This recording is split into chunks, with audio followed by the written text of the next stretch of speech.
You there! Have you always wanted to run and manage your own Jurassic theme park? Or perhaps you want to feed unsuspecting guests to your newly created Megasaurus Rex? Well, whichever the case, you came to the right place, because in this video I'll be teaching you how to play Dinosaur Island.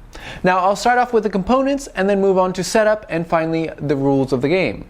So if you're looking for a specific rule or want to skip over certain sections, you can find timestamps down in the description below.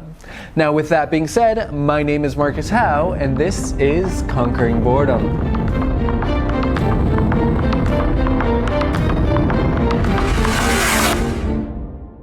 For those of you who are returning, welcome back, and for those of you who don't know, our goal here on this channel is to build a community and bring people together through board games. Now we do that by teaching you how to play some of our favorite games, as well as sharing with you our experience with those games. So if that sounds interesting to you, then think about subscribing by hitting the link like right down there, or perhaps it's over there. Anyway, today we'll be taking a look at Dinosaur Island. Now, Dinosaur Island is a worker placement game for 1 to 4 players where you'll be taking on the roles of a park manager in order to build up the most prestigious park. Now, you'll be doing that by building rides and attractions and dinosaurs in order to attract guests. So, let's start off with all of the components so you know what everything is. 1 research center board, 1 track board, 1 marketplace board, 4 park boards, 4 lab boards, 22 specialist cards, 11 plot twist cards, 39 objective cards, 17 dino recipe tiles, 30 attraction tiles, 29 paddock tiles, double-sided, 33 lab upgrade tiles, 10 DNA dice, 50 dinosaur meeples, 80 visitors, 70 of them are patrons and 10 are hooligans, 36 worker meeples, 12 scientists, 40 marker cubes, 24 limit cubes, 20 corporation tokens, 81 income tokens, 12 modifier tokens, 1 cloth bag, 1 first player token, 17 solo play cards, and several extra tokens just for fun. Now let's take a look at setup. First off, place the marketplace board, research center board, and the track board in the center of the table in reach of all players.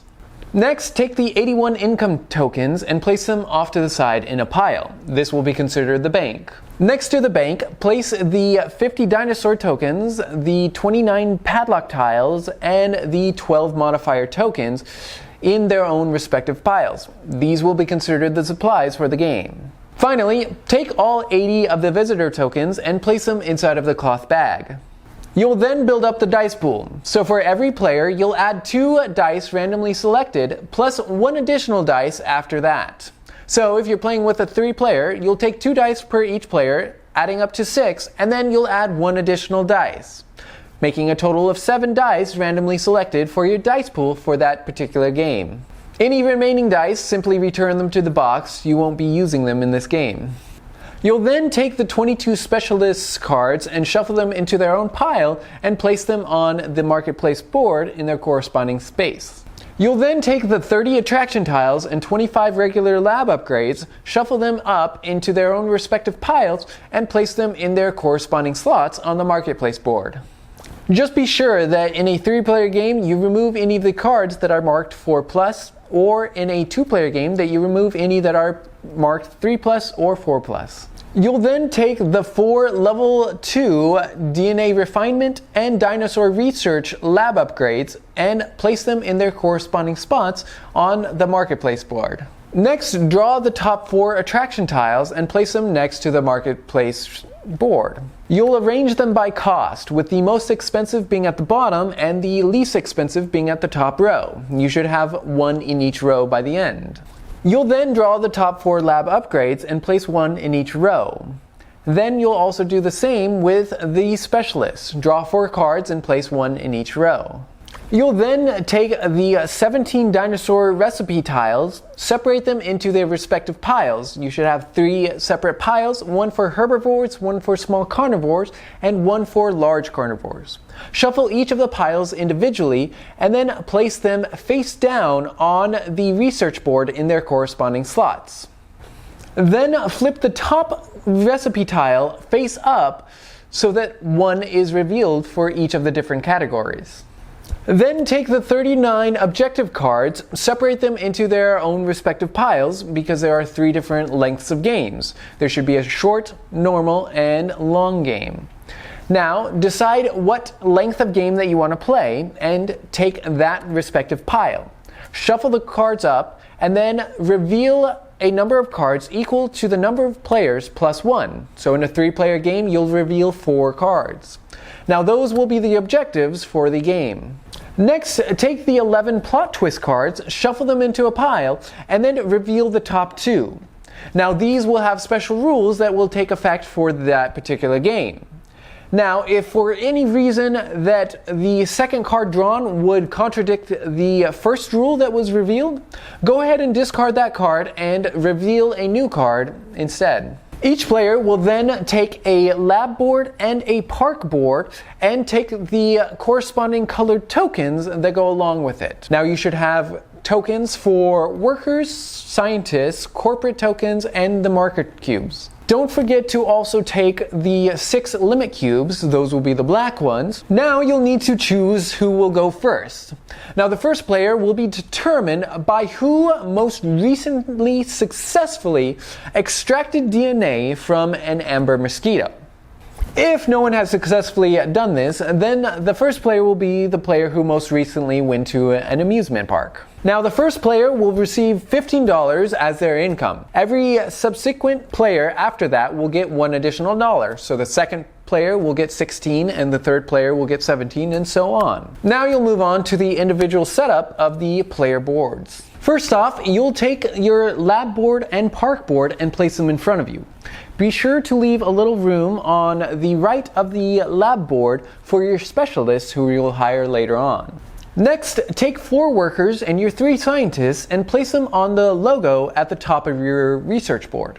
Now this will be your worker and research pool for the game. Take 4 more of the worker tokens and place them off to the side. This will be a supply of workers that you can hire later on. You just don't start with them in the beginning of the game. Take the 1 remaining worker and place them on the track board up by the turn tracker. Now this will help keep track of the turn order as the game progresses.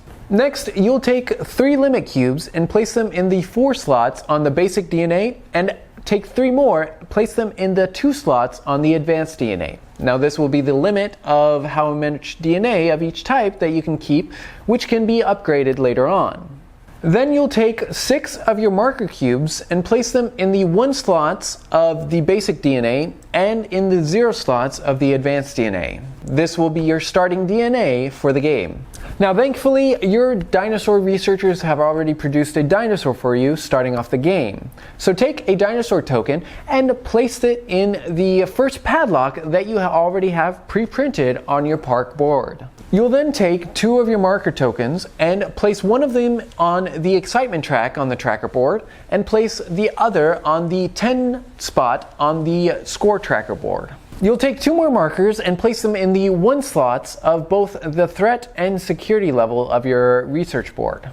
That is everything for setup. Now we'll look at the rules of the game. The objective of the game will be to earn the most victory points by the end. You can earn victory points by attracting customers to your park, by creating new dinosaurs, or by building rides and attractions. So decide which strategy you want to go for, but be sure to create dinosaurs because it won't be Dinosaur Island without them. Each round of the game will be broken up into 5 different phases: the research phase, market phase, worker phase, park phase, and finally cleanup phase. When the end of the game is triggered, you'll finish up the remaining phases of the round and then you'll tally up who won. Starting off with the research phase, the first player will take all of the DNA dice and roll them. He'll then place the DNA dice at the top of the research board so that there is 1 die per slot. Then, in turn order, each player will place one of their scientists to perform one of 4 actions: to research DNA, increase cold storage, procure a dino recipe, or pass their turn. Now play will continue with each player taking one of their turns and using one of their scientists until each player has had 3 turns during this phase. Let's take a look at researching DNA.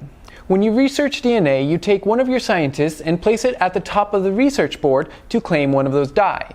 Now you multiply the DNA symbol by the level of scientist that you place there. So if you place a level 1 scientist, you just get what's on the die face. However, if you place a level 3 scientist, you triple the benefit you get from that die. Just remember that you can never have more DNA in your storage than your cold storage limit allows. Now, there are 2 special symbols which may show up on the DNA dice.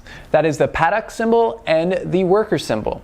Now, in order to claim these die, you need to use your level 3 scientists. When you claim these, however, you do not get to triple their benefit. Instead, claiming the Paddock symbol will increase one of your Paddocks by 1, or claiming the worker die will give you 1 additional worker for the remainder of the game. If you take the increase cold storage action, then you get to increase the limit of your cold storage by a number equal to the level of scientist that you place there. This can be done in any combination that you like. So if you place a level 3 scientist there, then you can increase 3 different limits by 1, or a single DNA limit by 3, or any combination in between. When you take a dino recipe, immediately place it in your park so that it takes 2 of the available slots. That dinosaur is now available for you to create in the worker phase. The final action that you can take is to pass. When you pass, you'll choose one of your scientists and place them in the top of your lab board. That scientist will function as a worker in the worker phase for this round. Just keep in mind that passing does not skip the remainder of your research actions. So if you pass on your first research action, you still have 2 more research actions that you get to take during the research phase.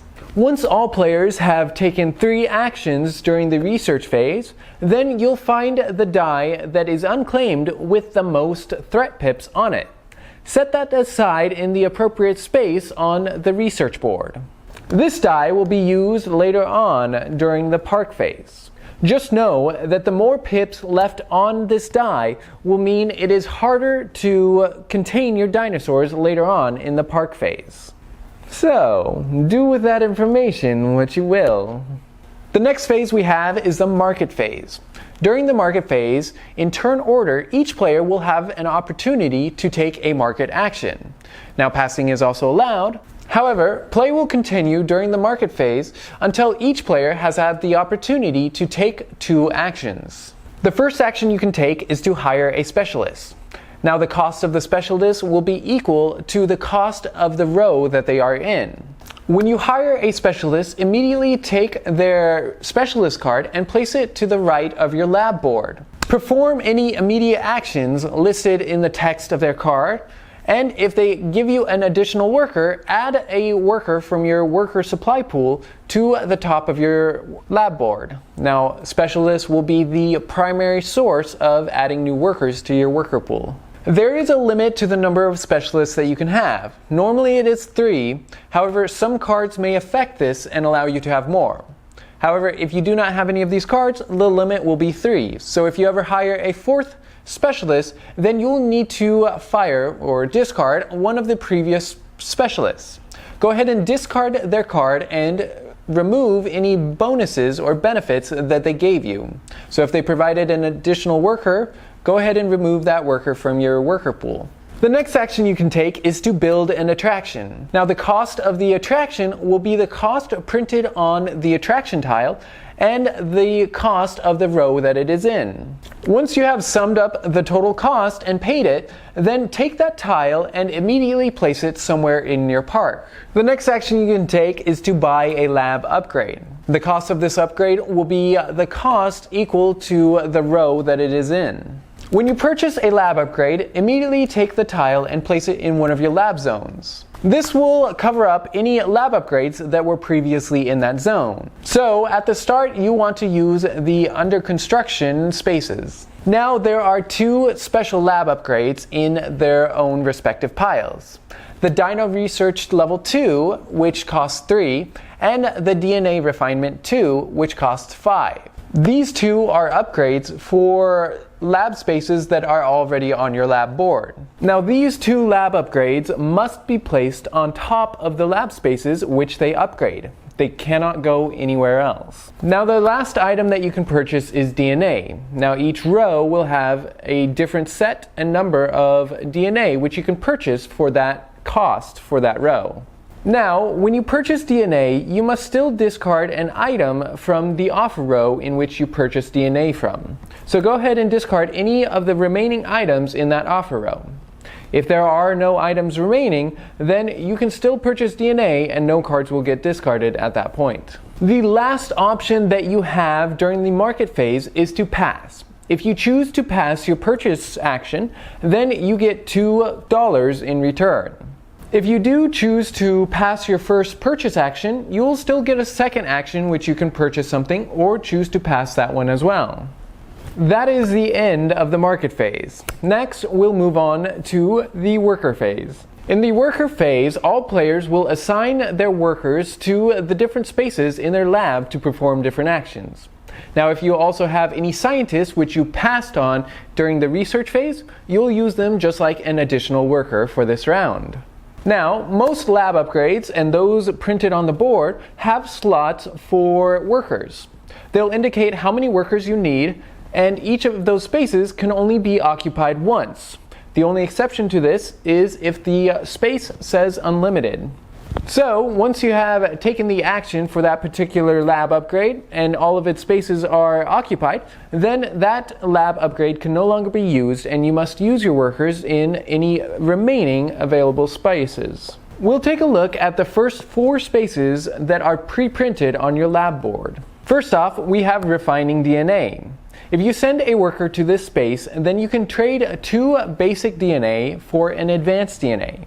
Now, the recipes are listed on the lab space, so whichever 2 basic DNA you use, you'll get a different advanced DNA in return. The next action is the most exciting action of the game, as it is creating dinosaurs. Now, it wouldn't be a Jurassic Park without them. In order to create a dinosaur, you need to have a dino recipe, as well as the appropriate number of DNA and types of DNA. If you meet all of the requirements for the dino recipe, then send a worker to this lab space. You'll decrease your DNA by the appropriate number listed on the dino recipe card, and then you'll place a dinosaur token in an empty paddock. Now just be sure you need to have a paddock that's big enough to house the new dinosaur. So if you already have a dinosaur in there, the paddock needs to be at least level 2 to house a second dinosaur, level 3 for 3 and 4 for 4. After you have placed the newly created dinosaur, both your excitement rating and threat level will increase. So go ahead and increase your excitement track by an appropriate number based off the dinosaur that you created. The excitement rating for a dinosaur is listed as the little black and green triangle down in the bottom left corner. Next, increase your threat level by the appropriate number based off the dinosaur you just created. There will be the little red pips down at the bottom of the recipe card. If this puts your threat level over 10, simply use one of the marker tokens to keep track that your threat level is over 10. The next action you can take is to increase your security level. Now, security level is so important, it keeps your dinosaurs from escaping and eating your guests. Of course, that may be your diabolical plan for this Jurassic Park. To increase your security level, simply send one of your workers to the security space and then pay the appropriate amount of coins based off the level you're increasing it to. The cost will be on the right side of the security track. And if you go over 10, each additional level will cost 5. After you've sent a worker to the security space and paid the appropriate cost, simply remove the marker up on the security track by 1. Perhaps you want to house more dinosaurs. If that's the case, then you need to increase the paddock, which is the 4th action that you can take during the worker phase. To increase a paddock, send a worker to this space and pay the appropriate cost depending on what size of paddock you are increasing it to. Now, paddocks need to be upgraded sequentially, so you can't jump from 2 to 4, and 4 is the maximum that you can have. So if you do want to jump from 2 to 4, then you need to pay the cost to increase it from 2 to 3, and then 3 to 4. Once you have paid the cost, simply add a new tile on top of a paddock that you were upgrading, corresponding to the size you just upgraded it to. The final space that has been pre-printed on the lab board is the venture capitalism space. Send a worker to any of these spaces and gain that many coins for the space that you just sent a worker to. Once all players have assigned all of their workers and gained the appropriate benefits, the worker phase will be over and you'll move on to the park phase. Now we have the park phase. During the park phase, in turn order, players will draw a number of visitors from the visitors bag equal to their excitement rating for their park. Now, there are two types of visitors. There are guests and hooligans. Guests will provide you with money and victory points. However, hooligans will get into your park without paying a dime and won't score you any victory points. Now, the visitors are yellow and the hooligans are pink. If you look this up in the rulebook, you may see that the rulebook lists hooligans as yellow and visitors as gold. Just know, as I'm sure you've already seen, those colors don't exactly line up to what's inside the box. Once you've drawn the appropriate number of visitors, place them all at the front of your park and gain one for each visitor that you got. Remember, hooligans do not give you any money for this. Next, you'll need to manage your lines.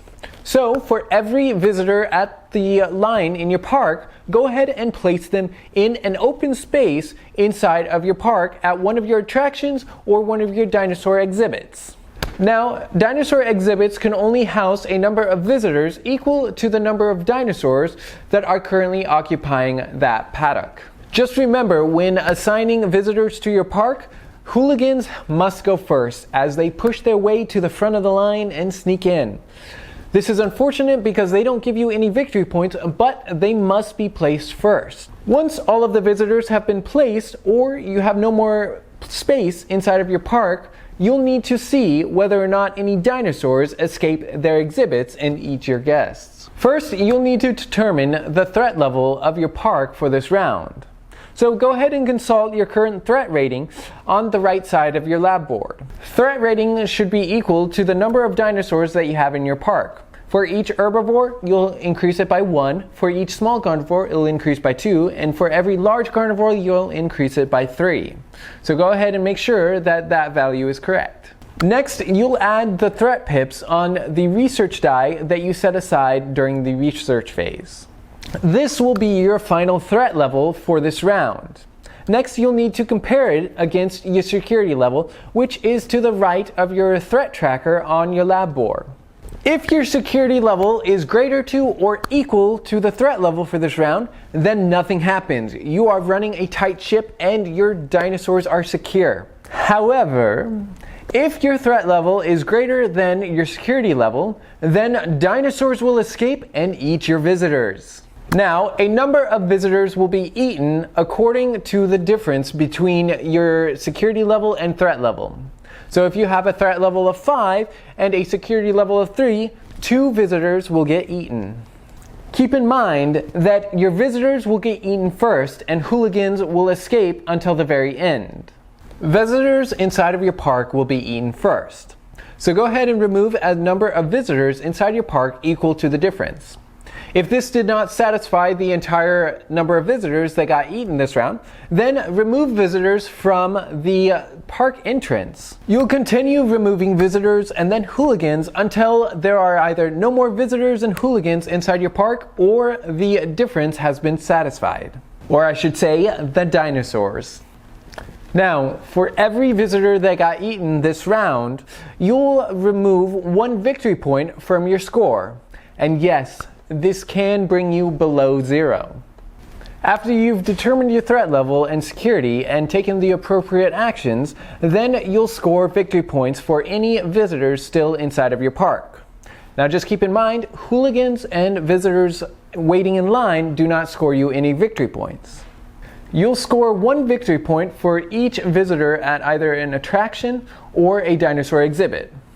Now guests at a food attraction will score you either 1 victory point or 2 coins. You get to choose for each visitor at a food attraction. That is everything for the park phase. Next, we'll move on to the cleanup phase. During the cleanup phase, preparations are made for the following round. You'll be resetting turn order, refreshing the market, revealing new dinosaur recipes, returning workers and scientists, removing visitors, and resolving plot twists. Now, turn order will be determined by the victory points that you currently have.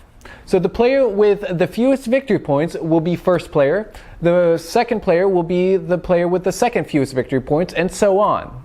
Now, if two players are tied for victory points, then their relative position will remain the same from the previous round. Next, refreshing the market. Discard any items still remaining in the first row of the market.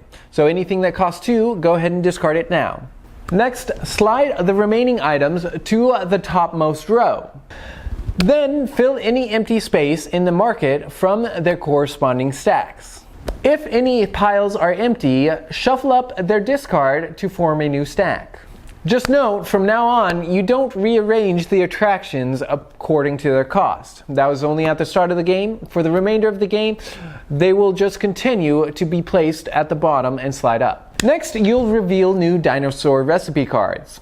If any of the dinosaur recipe cards are face down, reveal the top dinosaur recipe card for that stack, so that there should be one dinosaur recipe card revealed for each category: herbivores, small carnivores, and large carnivores. Each player takes back all of their scientists on the research board and all of their workers from their lab board and places them up at the top of their lab board. Next, you'll need to remove all visitors from your park. This includes both hooligans and patrons.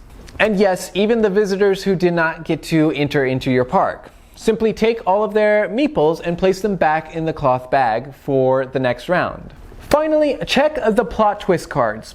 If any of them say, do this at the end of each round, go ahead and take those actions now. If none of the plot twists say this, then go ahead and move on and skip this step. Now, at any time during any of the phases in a round, a player can complete an objective if they meet the requirements. Simply take one of their corporate tokens and place it on that objective. However, if another player also finishes that same objective during the current phase, that player can also claim that same objective. Once that phase is over, that objective is locked down and can no longer be claimed by any other players. Once all objectives except for one have been claimed, that signals the end of the game. You'll go ahead and continue playing and finish out that round, and at the end of that round, you'll move on to tallying up the final scores. Each player will add to their score victory points for their attractions and dinosaur exhibits. Attractions will score victory points according to what is listed on the attraction tile. For each dinosaur exhibit, you'll multiply the value of the dinosaur by the number of dinosaurs and add the appropriate number of victory points to your score. So, if I had 2 of the Gigantosaurus, which score me 7 victory points each, I would have a total of 14 victory points for that exhibit added to my score at the end. Just keep in mind that if you have any paddocks that are empty at the end of the game, you lose 10 victory points for that exhibit. Next, you'll score objectives.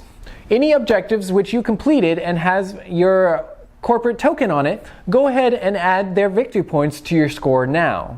Finally, leftover money is scored at a value of $5 for 1 victory point. Once all players have tallied up their final scores, the player with the most victory points will win. In the case of a tie, the player with the most money will win. Well, I hope you enjoyed this video. If you did, then please consider subscribing and hitting that notification bell, because we'll be releasing a lot more videos like this one, as well as our playthroughs and reviews. Also, if you would like to purchase this game, you could find a link down in the description below. With that being said, be sure to keep your dinosaurs in check as you gather your friends to visit your very own Jurassic Theme Park.